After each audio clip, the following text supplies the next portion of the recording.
man kakaalam amon di natunan, eskwelahan namon bugal namon tanan.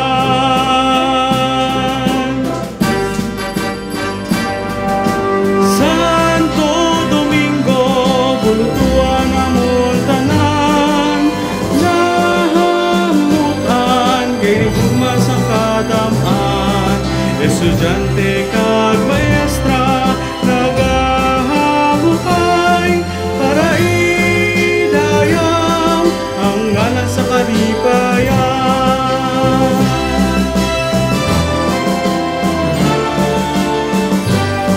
Instruksyon nga masaligan, pagdumalagi na asahan, sa paglabay pila kadikada, wala gid makapatumba. Sa tanan nga buluhaton, kita gid ka pangunan, pinasahi mas labaw sa tanan.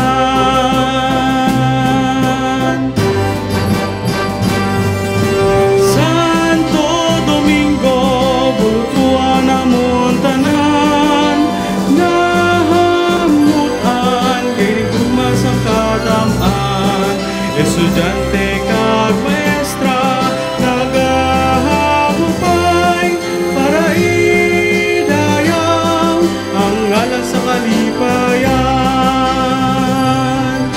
Santo Domingo bulutuan namon tanan, nahamutan kay gugma sa kadaman, estudyante kag maestra nagahamupay para idayang ang ngalan sa kalipayan.